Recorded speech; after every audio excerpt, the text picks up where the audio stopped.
Sziasztok!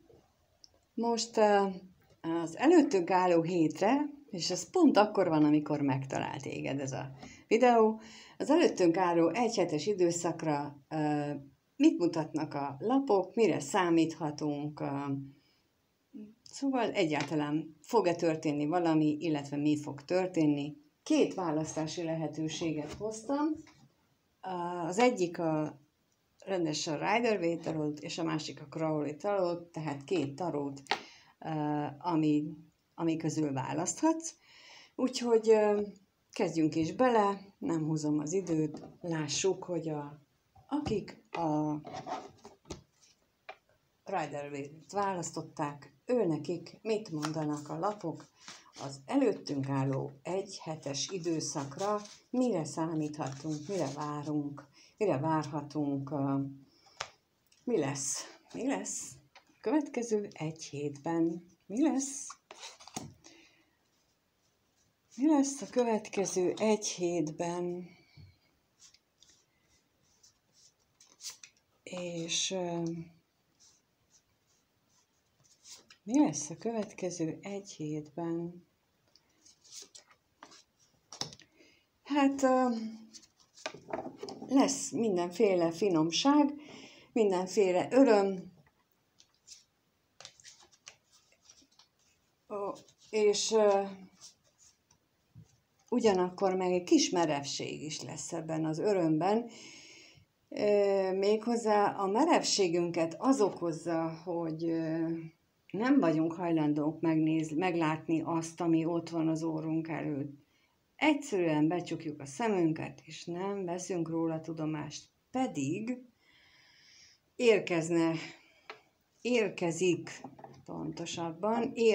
a nagy lehetőség, ami egy olyan lehetőség, hogyha nem figyelünk rá, ha becsukjuk a szemünket, az mire holnap után kinyitjuk, akkor már nem is lesz ott. Ugyanakkor ez a lehetőség olyan lenne, hogy megszabadíthatna bennünket néhány függőségünktől, és ez nagyon-nagyon jó lehetne a számunkra. De megkérdezzük, hogy mit jelent itt a Kelyhek 3-as lapja, mire vonatkozik itt a Kelyhek 3-as lapja, milyen útmutatás, kiegészítést kapunk hozzá még a Kelyhek 3-as lapjához, ezt megkérdezzük most. Milyen ünneplésről beszélnek itt a lapok a következő egy hétben? Igen, azt mondják itt a kiegészítő információk, hogyha meg tudnánk lépni ezt a lehetőséget, ami kínálkozik a következő egy hétben, akkor az egy nagyon jó indulás lehetne, és magában rejthetné ez az indulás azt a kulcsot, ami az ördög megfékezéséhez szükséges. De megkérdezzük, hogy a kardok 8-asával mit jelentenek itt a lapok, vagyis ez a lap. A kardok 8-asával mit jelent itt ez a lap? Hát a női főszemély kap egy információt, és itt a hírnököm most nekem a botokászával egyenlő valahogy, úgy érzem, hogy a hírnök hozza majd ez, akivel beszél. Egy kommunikáció, egy beérkező üzenet hoz majd, vagy rejt majd magában egy olyan lehetőséget, amit ha eleve kizárja a külvilágnak ezt a funkcióját, hogy lehetőségeket hoz számomra, mert mondjuk annyira magában van valaki zuhanva, hogy nem is engedi, hogy észrevegye a lehetőséget, akkor nem veszi észre. Pedig ez a hír, ez az üzenet, ez a kommunikáció, ez hozza majd, de megnézzük az ördögöt még, hogy arról kapunk-e valamilyen információt az ördöggel kapcsolatosan. Az ördög,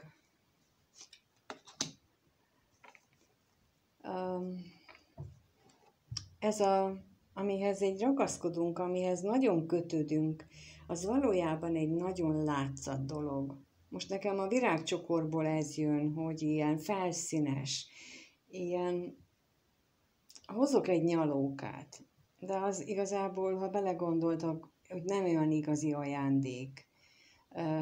Nagyon örülünk neki, nagyon jó, és ha minden nap hozzák ezt a nyalókát nekünk, akkor hozzá is szokunk, hogy mi megkapjuk a nyalókánkat, és nagyon örülünk annak, de az valójában már az első alkalommal se volt ajándék, és utána meg végképp nem az. És itt az ördöglapja valami arról beszél, hogy tulajdonképpen a kötöttségünk, a függőségünk az nem egy olyan nagy dolog, amit ne tudnánk magunkról levetni. Pontosan ugyanaz, mint ahogy a kardok 8-asa mutatja, hogy nem egy olyan egetrengetően mély függőség ez, hogy ne tudnánk rajta változtatni. Például aki heroinnal él, nem tudom miért jut eszembe, sok mindenkit nem ismerek, sőt senkit nem ismerek, aki heroinnal él, csak olvastam róla, illetve hallottam, vagy hát volt az ismerősök között, tehát aki heroinnal él, az egy nagyon mély függőségben van, számára nagyon nehéz a visszaút.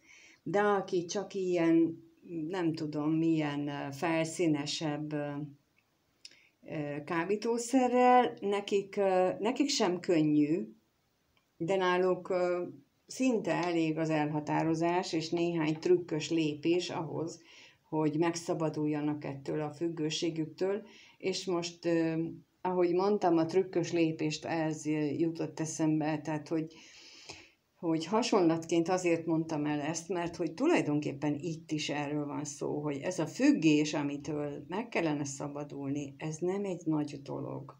Néhány trükkös lépés, elhatározás kérdése lenne az egész, és akkor megindulhatna az élet, valódi élet megindulhatna. Ha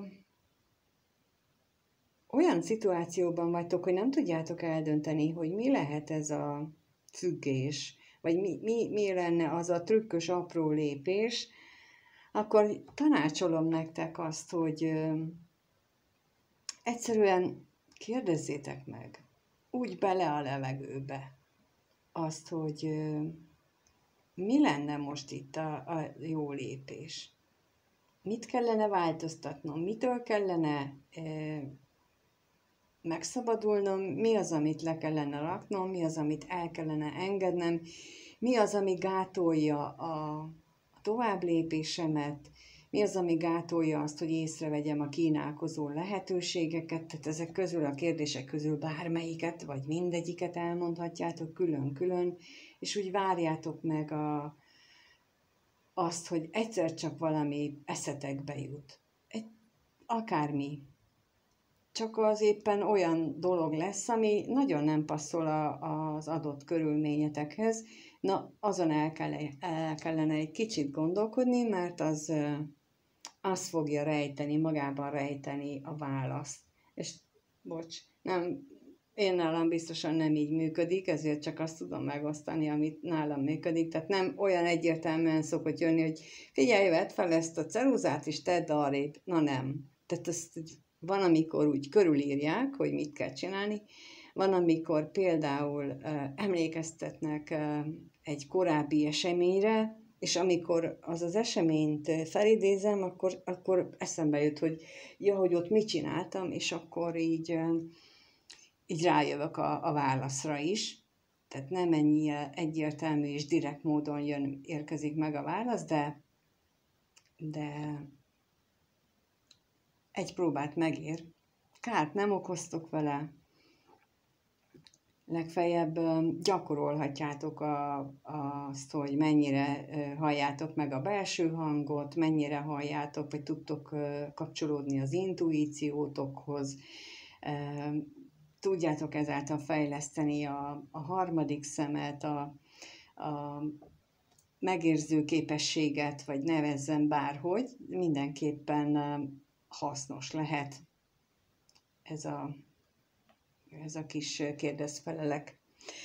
Jó, hát akkor aki a Rider-Waite tarót választotta, az ő számukra ez várható a következő egy hétben, tehát a lehetőséget úgy tudjátok elszalasztani, ha csak vártok. Ez az összefoglalója ennek az egésznek. De ötleteket elmondtam, és remélem, hogy hasznát is tudjátok venni.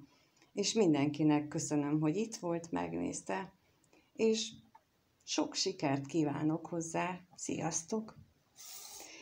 Jó, akkor összeszedem a lapokat, és lássuk, hogy aki a Crowley tarót választotta, számukra a következő héten mit mutatnak a kártyák, mit fog történni az életükben. A jövő héten azoknak, akik a Crowley tarót választják, lássuk az ő esetükben, mi történik a jövő héten. Mi történik az ő esetükben a jövő héten?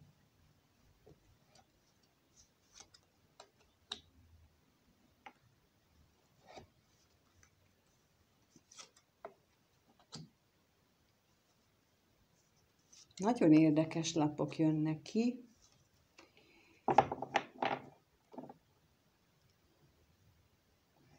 Annál is inkább, mert itt egészen más jelentésekkel bírnak ezek a lapok, mert például a botok négyese itt a lezárás lapja, ami ugye más tarókban a harmónia, a család, az ikerlángoknak a lapja, és itt a lezárásként hozza a világlapját itt az univerzumként, tehát a kardok hármasát szomorúságként mondjuk az szó-szó, viszont a kardok kettesét, a döntésképtelenséget viszont békeként hozza, és tulajdonképpen ez így összeolvasva, így összegondolva, azért ennek így van értelme. Mert azt mondják így, hogy azok, akik jelenleg szomorú állapotban vannak, mert valami kellemetlen esemény történt az életükben, és ez most nem olyan, hogy tegnap történt, hanem valami tényleg mély, megrázó dologra gondolok, azok számára a következő egy hétben az univerzum egyfajta lezárási lehetőséget kínál. Méghozzá úgy kínálja ezt a lezárási lehetőséget, hogy a főpapnő lapjával belülről jön egy, hát nem mondanám megvilágosodásnak, de mégis. Tehát valamilyen olyan megérzés érkezhet, vagy belső hang, vagy intuíció, ami segítséget ad abban, hogy lezárjad ezt a szomorúsággal teli időszakot, vagy érzést benned, és megszülessen benned a lelki béke, a nyugalom. És ez így egy nagyon szép üzenet tulajdonképpen, de megkérdezzük azt, hogy ez a lezárás itt, kaphatunk-e erre vonatkozóan információt? Mire vonatkozik itt a botok négyes, a lezárás lapja, a botok négyes.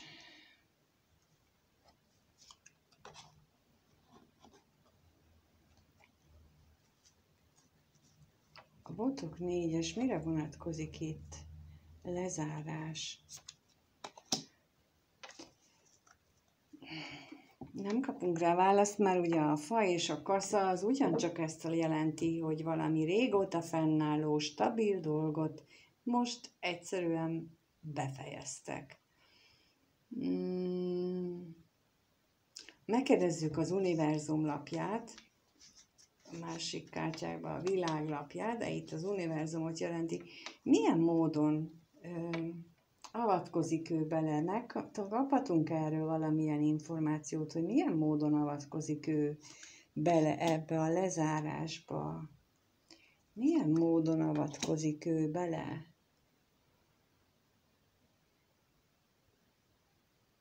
Valamilyen elégtételt kapunk a nyilvánosságtól, méghozzá egy hazugsággal kapcsolatosan lehetséges, hogy a szomorúságunkat egy olyan esemény okozta, ami nem volt teljesen tiszta, ami nem volt teljesen őszinte, és mi emiatt kerültünk olyan fájdalmas körülmények közé, ami mély szomorúságot okozott bennünk, és ez a hamisság, vagy áligasság, amit rólunk mondjuk terjesztettek, ez kiderül. És akkor ez, ahogy kiderül, így le is záródik életünknek az a ciklusa, amikor ezt a terhet cipeltük. És a főpapné, ő hogyan tud ehhez hozzájárulni? Mert az egy dolog, hogy valóban lelki békénk helyreáll, de a főpapné hogyan? Hogyan tud a főpapnő?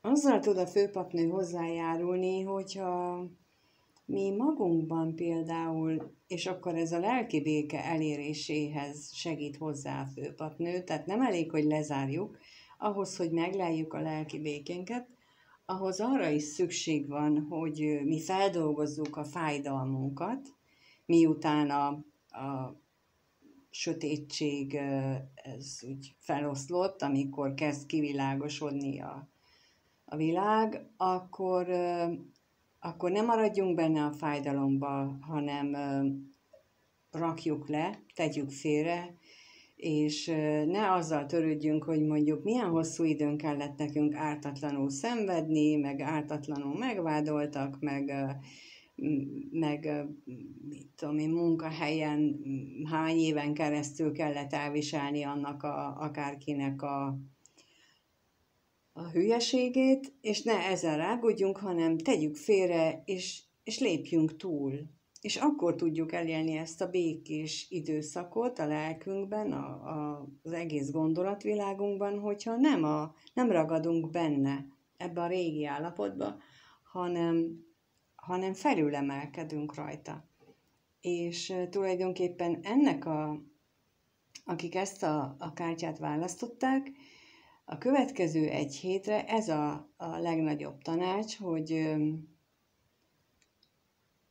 bármi is volt, ami a múltban fájdalmat okozott, szomorúsággal töltött el, lényegtelen már, hogy igaz volt-e, nem volt-e igaz, lényegtelen, hogy kinek van igaza benne, egy a fontos, hogy ti lépjetek túl, és ti találjátok meg a lelki békéteket, mert senki nem fogja helyettetek ezt megtalálni, viszont senkit más nem is érdekel az, hogy ti most hogyan érzitek magatokat, hogy mennyi ideig maradtok benne a fájdalmatokban,